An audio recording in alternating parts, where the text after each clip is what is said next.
Vicky presents in association with DST. Powered by Kamdhenu Next, double rib TMT bar, next generation interlock steel by Kamdhenu Group.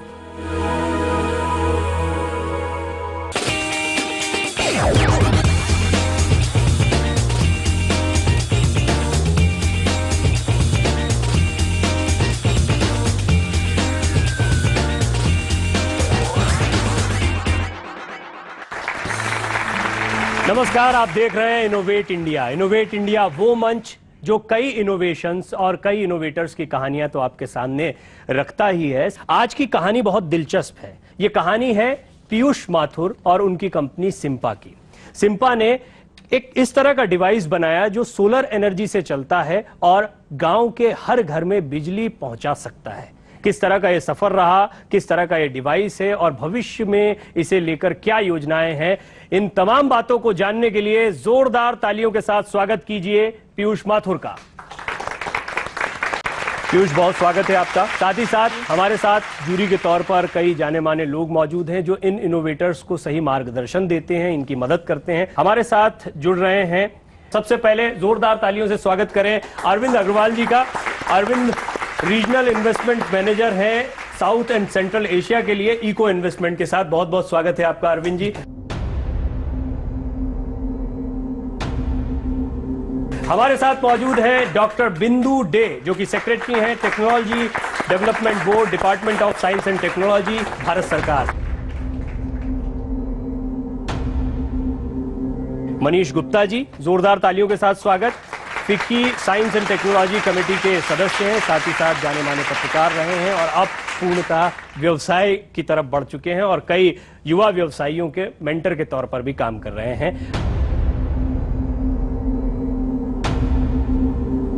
और हमारे साथ मौजूद है युवा entrepreneur Pranay Gupta. Pranay के बारे में आपको बता दें, Indian institute of management Ahmedabad से वो पास आउट है। इसके साथ ही साथ वो फाउंडर हैं 91 स्प्रिंग बोर्ड, उनकी कंपनी है। बहुत स्वागत है प्रणय आपका भी। इस तरह से इस चुनौती से निपटने की कोशिश कर रहे हैं, पहले उसकी एक छोटी सी झलक इस रिपोर्ट के जरिए देखिए। सिम्पा नेटवर्क ग्रामीण क्षेत्र में लोअर इनकम हाउसहोल्ड्स और छोटे छोटे उद्योगों को क्लीन एनर्जी उपलब्ध कराने की दिशा में उल्लेखनीय काम कर रहा है। सिम्पा नेटवर्क्स इन्हें सोलर एनर्जी उत्पन्न करने वाले इक्विपमेंट्स कम दाम और कम किस्तों पर उपलब्ध कराता है। आज इस नेटवर्क से लाखों लोग जुड़ चुके हैं। कैसे सिम्पा या आपके जहन में ये सिम्पा कंपनी बनाने का विचार आया, किस तरह से इस इनोवेशन की शुरुआत हुई? हम इसी परेशानी से मोटिवेटेड थे कि 2017 में भी ऐसी स्थिति है कि हिंदुस्तान में 40 करोड़ लोगों के पास रिलायबल बिजली नहीं है। तो हमने अपने आप को ये सोचने के लिए मजबूर किया कि ये परेशानी है क्यों, और जब हमने उसको इन्वेस्टिगेट करना शुरू करा तो दो चीज़ें सामने आई, एक अफोर्डेबिलिटी और एक एक्सेसिबिलिटी। आपने पहले कहा प्रवीण कि इन गाँव तक पहुँचना मुश्किल है। इसी वजह से इतने आज़ादी के इतने सालों के बाद भी हम नहीं पहुंच पाए हैं इन तक, क्योंकि वाकई में गांव तक पहुंचना मुश्किल है। तो एक्सेसिबिलिटी इज़ अ चैलेंज जो हमें अब सॉल्व करना है। एक्सेसिबिलिटी को सॉल्व करने के लिए हमने एक ऐसा मॉडल बनाया जहां पे हमारा जो डिस्ट्रीब्यूशन है वो एक डिस्ट्रिक्ट लेवल पे है। हर डिस्ट्रिक्ट में हमारे सेल्स वाले लोग भी हैं और हमारे सर्विस वाले लोग भी हैं। सेल्स वाले लोग घरों में जाते हैं, हर गांव में जाके एक सबसे पहले एक विलेज लेवल एंटरप्रेन्योर को अपॉइंट करते हैं। हम उसको ऊर्जा मित्रा बोलते हैं। वो गांव से ही होता है, कुछ ऐसे व्यवसाय में होता है जिसमें वो गांव वालों से मिलता रहता है। तो उस माध्यम से वो गांव वालों को सौर ऊर्जा के बारे में बताता है और हमारे सोलर होम सिस्टम्स के बारे में बताता है। मैं आपको थोड़ा सा रुकना चाहूंगा और थोड़ा सा इसको बातचीत को दिलचस्प भी बनाते हैं, हमारे जूरी भी इसमें इन्वॉल्व करते हैं। मैं शुरुआत आपसे प्रणय करना चाहूंगा। ये कितना नया लगता है, क्योंकि कुछ कुछ टेक्नोलॉजी हमारी देखी समझी है, लेकिन उसमें सोलर आ जाता है, गांव जुड़ जाते हैं, तो ये एक इनोवेशन की शक्ल लेता भी दिखाई देता है। कितना नया आप इसको किस तरह का इनोवेशन? अभी तक जो इन्होंने बोला उसको मैं इनोवेशन नहीं मानता, क्योंकि सोलर टेक्नोलॉजी तो बहुत एग्जिस्ट करती है और वो जो हम वर्ड यूज करते हैं कमोडिटाइज हो गई है। पर एक चीज जो मैं इनसे जब बाहर बात कर रहा था तो मुझे पता चली, जो मीटरिंग का इन्होंने पूरा सिस्टम बनाया है वो फिर भी मुझे इनोवेटिव इनफ लगता है। मनीष जी, ये कितना इनोवेटिव आपको लगता है, और आपको लगता है ये एक इनोवेशन है? 40 करोड़ लोगों के पास बिजली नहीं है और पहुंच नहीं पाएगी, तो उस एंगल से एक इनोवेशन है। बाकी प्रोडक्ट से पता चलेगा कि उसमें इन्होंने एक्चुअली क्या डिस्ट्रप्शन लिखा। अगर मेरे से पूछा जाए तो इनोवेशन नहीं, I don't know, may be it was simultaneously happening with you and them. मुझे ये नहीं पता आप पहले आए हो या वो पहले आए, बट मुझे लगता है ये आइडिया अकर करना कि इस तरह की चीज को गाँव में ले जा सकते हैं, वो बहुत इन्वेंटिवनेस है आपके लिए। और यंग लोग हो जो सिर्फ मेट्रोज में ही पढ़े लिखे हो और जिंदगी बिताई है और गांव में जाते हो, तो उस विचार को मैं बहुत इन्वेंटिव मानती हूँ। मुझे लगता है पीयूष भी कई चीजों का जवाब शायद उनके दिमाग में भी चल रहा होगा जब आप लोगों के सवाल आ रहे हैं तो, लेकिन उनके जवाब पे आए उससे पहले अरविंद जी, आप इसको इनोवेशन मानते हैं, नहीं मानते हैं, और क्यों? नहीं, तो पहली बात तो ये बहुत नई कॉन्सेप्ट मेरे लिए नहीं है, बिकॉज ऐसी 2 कंपनी में हम इन्वेस्ट कर रखे हैं। एक में 3 साल पहले किया था और एक में 2 साल पहले किए थे। लेकिन मुझे लगता है इसमें एक्चुअली ये काफ़ी इनोवेटिव है पोटेंशियल, बिकॉज इंडिया बहुत वास्ट है। आप एक जो मॉडल यूपी में अप्लाई हो जाएगा वो नॉर्थ ईस्ट में अप्लाई नहीं होगा, वो मॉडल पूरा डिफरेंट करना पड़ेगा। और जैसा कि पीयूष ने कहा, एफोर्डेबिलिटी एंड एक्सेसिबिलिटी बहुत बड़ी इशू है, उस लेवल तक पहुंचना। तो आप इनोवेशन कैसे डिफाइन करते हैं इसमें मैटर करता है, क्योंकि मैं इनोवेशन एक प्रोसेस को भी मानता हूं जहां पर अलग तरीके से किया गया, सो दैट एफोर्डेबिलिटी आ जाए या एक्सेसिबिलिटी आ जाए। आपको लगता है कि ये कुछ ऐसा नया आपने किया जो पहले नहीं था? क्या जरूरतें आपने महसूस की और कैसे आपने इजी किया लाइफ को लोगों की? इनोवेशन ये है कि हमने एक ऐसा मॉनिटरिंग डिवाइस बनाया है जो हम पैनल के पीछे लगा देते हैं, जिससे कि हम उस पैनल को रिमोटली ऑपरेट कर सकते हैं, रिमोटली इनेबल कर सकते हैं, डिसेबल कर सकते हैं, मॉनिटर कर सकते हैं उसकी परफॉर्मेंस और मॉनिटर कर सकते हैं उसकी यूजेज। हम कैसे वो फाइनेंसिंग उनको अवेलेबल करवाएं, ये करने के लिए हमने ये मॉनिटरिंग डिवाइस बनाया जो सबसे पहले तो कस्टमर को वैल्यू देता है, कस्टमर को वैल्यू देता है और फ्लेक्सिबल पेमेंट्स। अब आप जितना देना चाहें हमको पैसा, जब देना चाहें उतना दे सकते हैं। फ्लेक्सिबल है। हम थोड़ा सा व्यवहारिक रूप से एक एग्जाम्पल के तौर पर समझने की कोशिश करेंगे कि अगर किसी ग्रामीण के घर में इनका एक ऊर्जा मित्र सिस्टम लगता है तो उसको क्या पैसा देना पड़ता है और किस तरह का सिस्टम इन्होंने डेवलप किया है। एक छोटा सा ब्रेक उससे पहले लेना है, छोटे से ब्रेक का वक्त हो गया है। ब्रेक के बाद लौटते हैं, देखते रहिए innovate India. Innovate India. Powered by Kamdhenu Next. Double Rib TMT Bar. Next Generation Interlock Steel by Kamdhenu Group.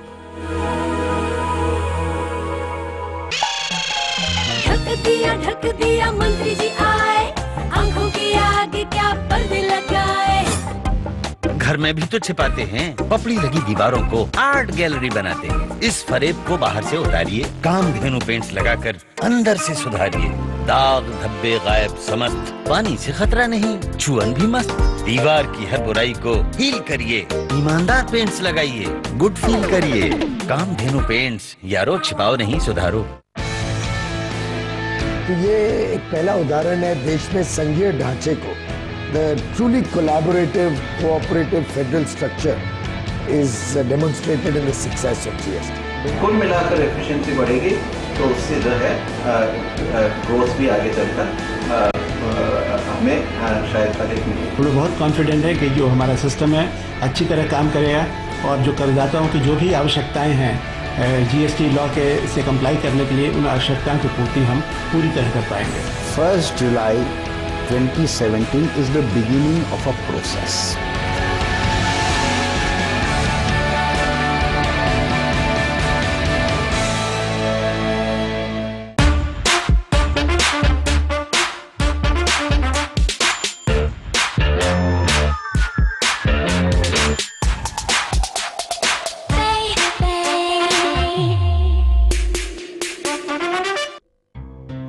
When you will live in the present at this moment, you will be fully focused and you will be successful.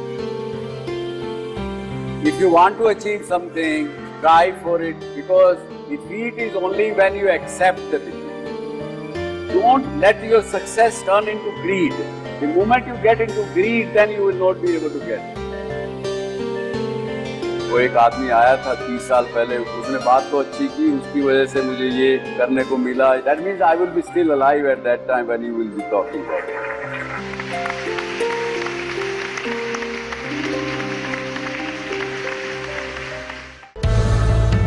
नई खबर, नया अंदाज, सिर्फ आपके फायदे की होगी बात. हाउसवाइफ हो या वर्किंग प्रोफेशनल, किसान हो या छात्र, जी बिजनेस पर हर कंज्यूमर की बात. एक्सपर्ट से सीधे पूछिए सवाल. आपकी खबर, आपका फायदा. बिजनेस के उतार चढ़ाव में जब बात हो आपके प्रॉफिट और होने वाले लॉस की, तब हम मैनेज करते हैं आपका रिस्क ताकि बरकरार रहे आपका फायदा. जी बिजनेस, आपका फायदा. नया अंदाज, नई खबर, मंडी लाइव का नया तेवर, फायदे की हर खबर पर नजर, एक्सपर्ट्स के साथ मुनाफे की बात, कमोडिटीज पर ground zero report. Mandi live caller show, आपकी खबर, आपका फायदा. Monday to Friday 5:26 PM.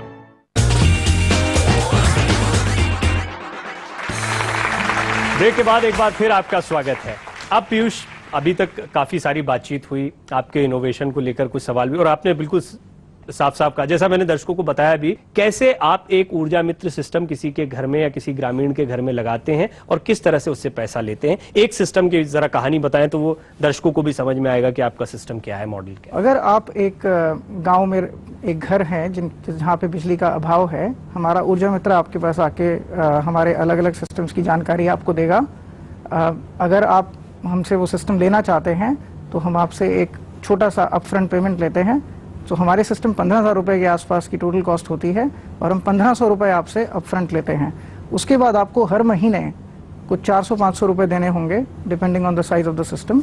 और जब आपने वो एक अग्रीड लीज लेंथ के लिए दे दिए, 1 साल 2 साल या 3 साल, हमारी अलग अलग लीज लेंथ है, तो वो सिस्टम फिर अनलॉक होके आपका हो गया. पहले राउंड में तो बहुत सवाल हुए, अब देखते हैं जरा दूसरा राउंड हुआ है, आपने कुछ और बातें उजागर की. अरविंद जी, आप बताइए इनके इनोवेशन के बारे में. मैं अभी भी अपने स्टैंड में हूँ. अगर ये मेरे पास आते हैं और कहते हैं कि ये एक टेक्नोलॉजी इनोवेशन है, इन्होंने रिमोट मॉनिटरिंग डिवाइस की बात की, इन्होंने प्रीपेड मीटर्स की बात की, ये सब मार्केट में है. ठीक है, लेकिन अगर हम बिजनेस मॉडल वाले इनोवेशन की बात करें, जब आप कस्टमर से डायरेक्टली बात कर रहे हैं, आपको एक्सेस है वो रूरल कस्टमर का. जैसे ये कह रहे हैं कि 30,000 कस्टमर है, 1 लाख करना चाहते हैं, 10 लाख करना चाहते हैं. आप 10 लाख कस्टमर करिए, आपकी डिस्ट्रीब्यूशन सिस्टम अच्छी है, आप किसी बड़ी कंपनी के पास जाइए, FMCG के पास, वो बोलिए मैं आपसे डायरेक्ट माल खरीदूंगा और जो मेरा इनका आदमी जा रहा है, जो सर्विस के लिए जा रहा है, जो कलेक्शन के लिए जा रहा है, उनसे मैं वो भी मार्केट करवाऊंगा. तब मॉडल बहुत इंटरेस्टिंग हो जाती है. और डॉक्टर बिंदु डे हमारे साथ मौजूद हैं, तो मुझे लगता है कि बिंदु जी, क्या सरकार इस तरह के, आपने कहा कि कीनिया में भी इस तरह की चीज को आपने देखा, इनका भी मॉडल है, आपको नहीं लगता कि ये एक बड़ा सॉल्यूशन हो सकता है? अगर नहीं तो क्यों अभी तक हम इसको इम्प्लीमेंट नहीं कर पा रहे हैं या इसको क्यों अडॉप्ट नहीं कर पा रहे हैं पूरी तरह से? आपने कहा कि आपका अभी 30,000 के करीब हाउस होल्ड कॉन्टैक्ट्स है और आप 10 लाख करना चाहते हैं, तो ये 40 करोड़ के पास बिजली और ये इसका नहीं है, तो आप बहुत छोटी टारगेट तो कर ही रहे हो, लेकिन उसके लिए आपका बिजनेस प्लान क्या है? क्योंकि टेक्नोलॉजी तो आपने बता दी, और जैसे सबने बोला कि टेक्नोलॉजी में तो कोई इनोवेशन ज़्यादा है नहीं, लेकिन उस जिस तरह से आप पहुंच चुके हैं वहाँ इनोवेशन की बहुत ज़्यादा ज़रूरत नहीं है, except innovation in expansion, expanding your plan. तो सरकार का तो है, मिनिस्ट्री है पूरी इस चीज़ को देखती है, और सिर्फ आपके विचार में कि it is the question of expansion, then there are a lot of agencies, even social welfare, rural development, gram panchayat, they all are looking for these things. तो उनके पास आप जाके, आपको कभी इस तरह की फंडिंग मिली है या सिर्फ सोल अपने लेवल पे ही आपने करा है? नहीं, हमें फंडिंग मिली है. फंडिंग मिली हमें USAID से सपोर्ट मिली है, हमें FICCI से भी सपोर्ट मिली है. हमने उस फंडिंग को कुछ नया प्रूव करने के लिए यूज किया है. और मैं जैसे पहले बता रहा था, पिछले 2.5 साल में हमने इस चीज़ पे फोकस किया है कि कैसे हम जो एग्जिस्टिंग एरियाज हैं इनको प्रॉफिटेबल बना सकें, क्योंकि वो ही एक रेप्लिकेबल यूनिट है। अगर हम बाकी सारे डिस्ट्रिक्ट्स में जा रहे हैं तो वही चीज़ हमको रिपीट करनी है। ठीक है मनीष जी, क्या अभी आप संभावना है, क्या पोटेंशियल देखते हैं इस पूरे प्रोजेक्ट में? 2 चीजें पॉइंट आउट करना चाहूंगा। एक तो इनके माइंड की इनोवेशन की, ये लंदन से पढ़ के वापस हिंदुस्तान में आए और इस बिजली की प्रॉब्लम को सॉल्व कर रहे हैं। ये अपने आप में एक बहुत बड़ी हिंदुस्तान की एक धरोहर है जो वापस आ जाती है और इनोवेट करके पहुंच रही है। मैं इनसे सिर्फ ये पूछना चाहूंगा कि आपके एक्सपीरियंस में ये जो 30,000 आपने घर कनेक्ट किए हैं और आपने ऊर्जा मित्र बनाए हैं और उसके थ्रू ये जो मॉडल इंप्लीमेंट किया है कि आप 1500 रुपए में उनको एक इक्विपमेंट सप्लाई कर देते हैं, चलिए टेक्नोलॉजिकल इनोवेशन नहीं है, उसमें आपके चैलेंजेस क्या रहे हैं जो जिसमें हम लोग आपकी मदद कर पाए डायरेक्शन देने में या फंडिंग में, चाहे गवर्नमेंट से हो चाहे प्राइवेट हो, कि आप इसको स्केल कर सकें इमीडिएटली टू 1 लाख 10 लाख जो आप करना चाहते हैं? क्योंकि उसी में इनका जो सवाल है उसका जवाब है कि आप 40 करोड़ तक कैसे पहुंचे, आपके चैलेंजेस क्या है? छोटा सा सवाल कि आपका ब्रेक इवन एक लोकेशन में कितने टाइम में होता है? 12 महीने में। 12 महीने, ओके। क्योंकि एक रिस्क जो मेरे को नजर आती है और उस पर थोड़ा और सोचना, मतलब वो बैठ के आपसे बात करनी पड़ेगी, इसकी गवर्नमेंट भी रूरल इलेक्ट्रिफिकेशन में लगी हुई है। हम सब ने बोला, यहाँ पे गवर्नमेंट वालों ने भी बोला कि उसमें टाइम लगेगा, पर सोलर में जब कोई कुछ प्रोडक्ट इंस्टॉल करता है तो वो लॉन्ग टर्म के लिए इंस्टॉल करता है। और आप सोचिए अगर मैंने कहीं किसी विलेज में जाके ये पूरा इंस्टॉल करवाया, इसके लिए मैंने इन्वेस्टमेंट दिया, और फिर अगर वहां रूरल इलेक्ट्रिफिकेशन हो गया तो वो काफी बड़ा रिस्क है। मुझे लगता है थोड़ा पीयूष इस पर और रोशनी डाल पाएंगे जब वो अपने चैलेंजेस की बात करेंगे। जैसा मनीष जी ने कहा, एक ब्रेक का वक्त हो गया, ब्रेक के बाद लौटते हैं और इनोवेट इंडिया में फिर बात करेंगे कि अब पीयूष क्या चाहते हैं, जो हमारे जूरी मेंबर हैं वो कैसे मदद कर सकते हैं या किस तरह के चैलेंजेस वो फेस कर रहे हैं, एक छोटे से ब्रेक के बाद। Innovate India, powered by Kamdhenu Next, Double Rib TMT Bar, Next Generation Interlock Steel by Kamdhenu Group. ढक दिया मंत्री जी आए, आंखों के आगे क्या पर्दे लगाए। घर में भी तो छिपाते हैं, पपड़ी लगी दीवारों को आर्ट गैलरी बनाते हैं। इस फरेब को बाहर से उतारिए, कामधेनु पेंट्स लगाकर अंदर से सुधारिए। दाग धब्बे गायब समस्त, पानी से खतरा नहीं, छुअन भी मस्त। दीवार की हर बुराई को हील करिए, ईमानदार पेंट्स लगाइए, गुड फील करिए। कामधेनु पेंट्स, यारो छिपाओ नहीं सुधारो।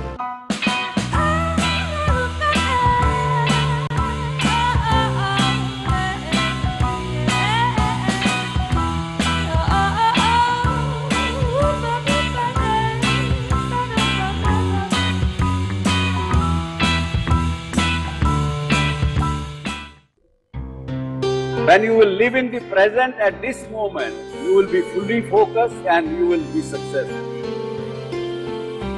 If you want to achieve something, try for it, because defeat is only when you accept the defeat. Don't let your success turn into greed. The moment you get into greed, then you will not be able to get it.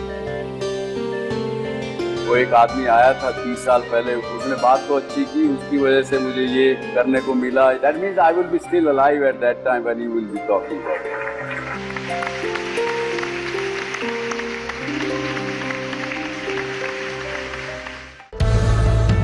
नई खबर, नया अंदाज, सिर्फ आपके फायदे की होगी बात।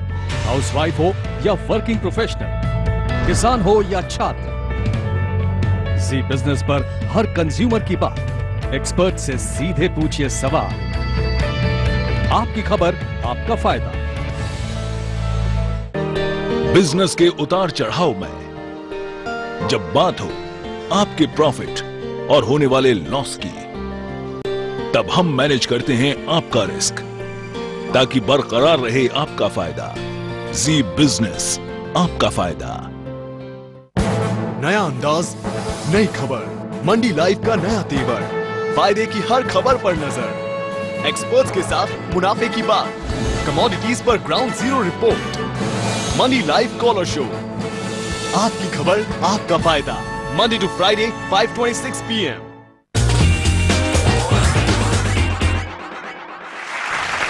ब्रेक के बाद एक बार फिर आपका स्वागत है। आप देख रहे हैं इनोवेट इंडिया। पीयूष, सीधा सवाल, हम प्रोग्राम के आखिरी हिस्से में चल रहे हैं। क्या आपकी उम्मीदें हैं हमारे जूरी मेंबर्स से, और किस तरह की चुनौतियां आप अपने इस ऊर्जा मित्र के लिए झेल रहे हैं इसमें? देखिए, जूरी ने बिल्कुल सही चैलेंजेस को पकड़ा है। एक चैलेंज है डिस्ट्रीब्यूशन, दूसरा चैलेंज है फाइनेंसिंग। हमारा business is half distribution half financing.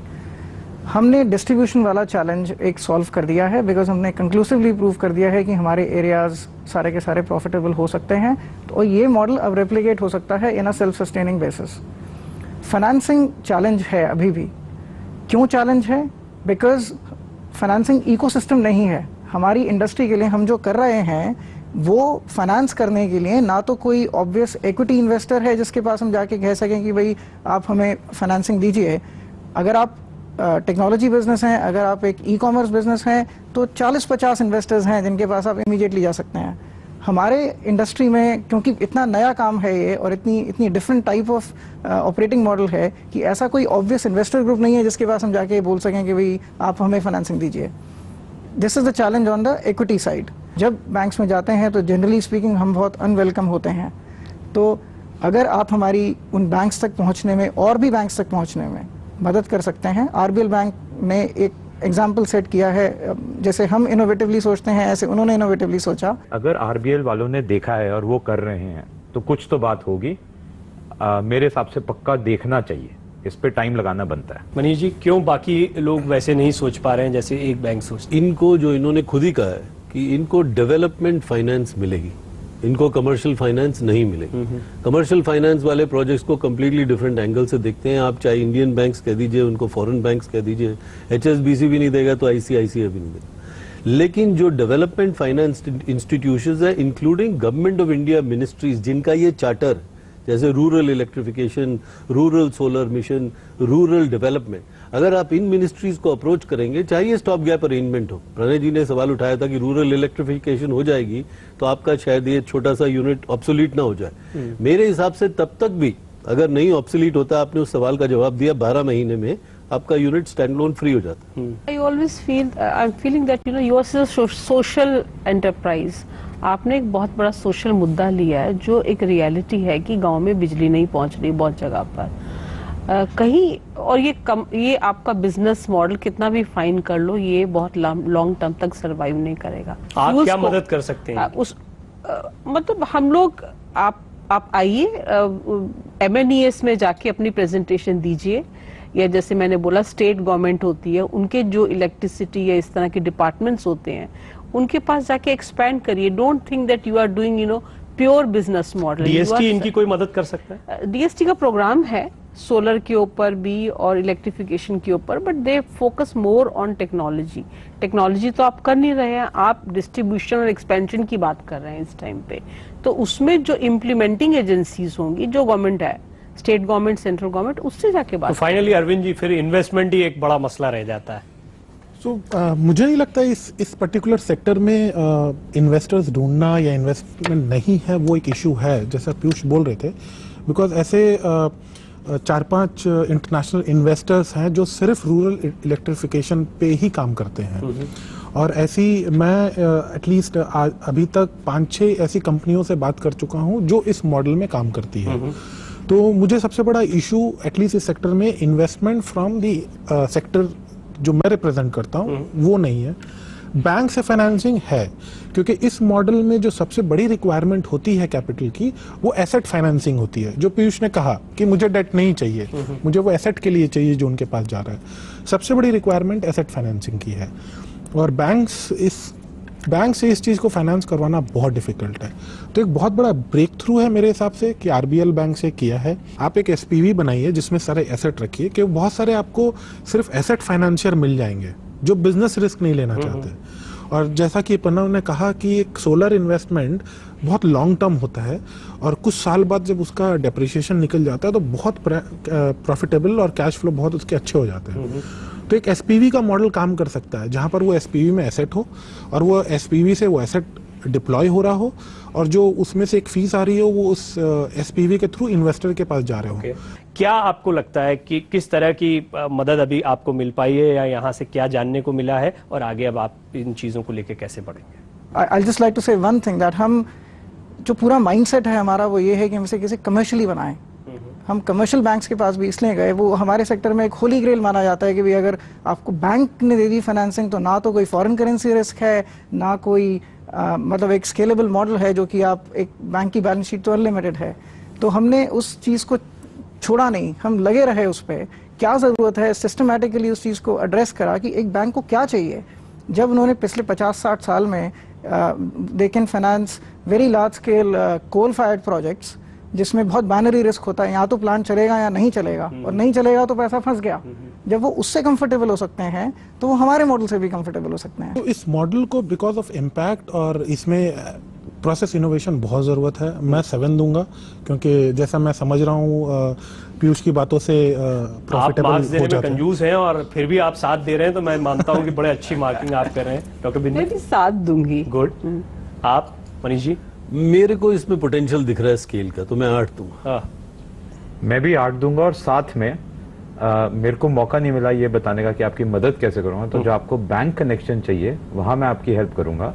और इन्फ्यूज करके फंड है जो IIM अहमदाबाद का इंक्यूबेटर चलाता है जो क्लीन टेक फोकस्ड है, मैं उनसे भी आपको बहुत मुझे लगता है वेलकम किया जाना चाहिए इस बात का। बहुत बहुत शुक्रिया आपका पीयूष, ढेर सारी शुभकामनाएं। साथ ही साथ आप तमाम जूरी मेंबर्स का भी बहुत बहुत शुक्रिया, आपने अपना समय दिया और कीमती सलाह भी दी। तो इनोवेट इंडिया में अगले हफ्ते एक नए इनोवेटर से आपकी मुलाकात करवाएंगे और उसके सपनों को साकार करने में कैसे हमारे जजेस या जूरी मेंबर्स मदद करते हैं ये भी आपके सामने रखेंगे, लेकिन अगले हफ्ते ठीक इसी समय पर। तब तक के लिए दीजिए इजाजत, नमस्कार।